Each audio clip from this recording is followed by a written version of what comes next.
Practical Data Introduction. In the Data Math series, we learned about the fundamentals. We started with the basics and walked forward with them. The thing that I love about that series is most of the transformations are described geometrically. We start with triangles, and we deal with things that we can actually do with that triangle. That triangle happens to contain numbers, and those numbers are affected by how we move the triangle, where we move it, what we do with it. In this series, we'll move on with another basic principle, and we'll explore throughout the videos what we can do with that principle, never losing track of where we came from. This principle is actually the natural progression. It's discovered by asking the question of our previous encryption algorithm. Does it work? Is it any good? And how would we break it? Can we invert the elective function symmetry? If so, how? Well, of course we can. But what happens next is awesome.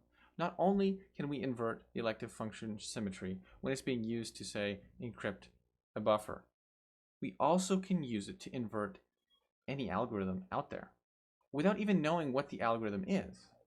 It's pretty cool. It has a ton of applications, especially with artificial intelligence and neural networks. It gives us a tool that we can use that makes everything better. I hope I can find the time to get to the end of this video series. It's going to be a little harder, much more involved, but it's going to be awesome if we can get there. In the next video, I'm going to show how we would hypothetically attack the encryption algorithm we created. I'll also show how this same attack is relevant against AES 256 and every encryption algorithm for that matter, and that we've stumbled across a general principle which will be useful in dissecting any algorithm: compression, encryption, hashing. Once we leverage this tool inside of a neural network, the sky is the limit. It's going to be fantastic. Let's take a look at this principle. Beyond triangles. We take a stream of data, apply a symmetry to it, and the output is data at 90 degrees. Yes, this symmetry is a matrix, but it is a very specific kind of matrix. It's a matrix that has the properties of an elective symmetry. It can collapse into a function. The principle we'll be exploring is how can we derive a symmetry from this input and output data. Can we reconstruct the symmetry just from the data, a before and after snapshot, before encryption, after encryption, before compression, after compression? This captured symmetry then tells us something about the algorithm.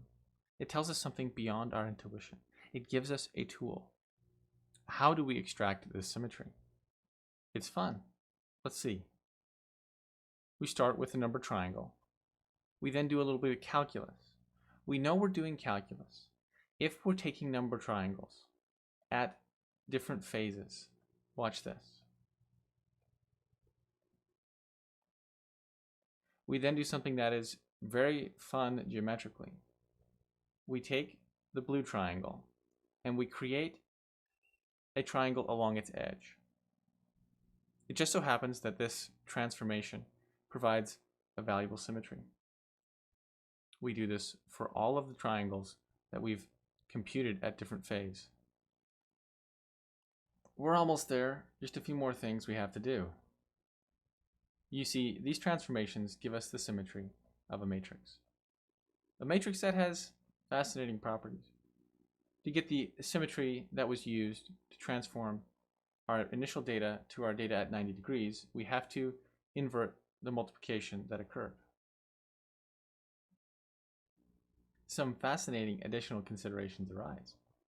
We might have to reorganize our data so that the elective collapse can still occur.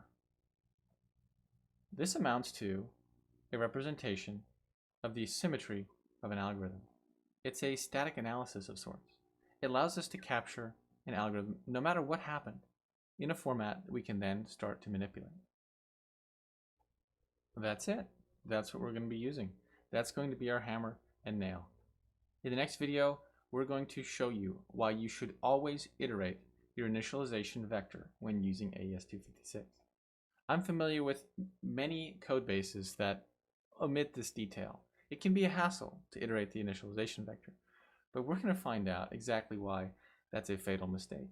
You might be able to derive from this diagram that unless the initialization vector is changing, we'll be able to extract the symmetry and decrypt blocks with the before and after state of only one block.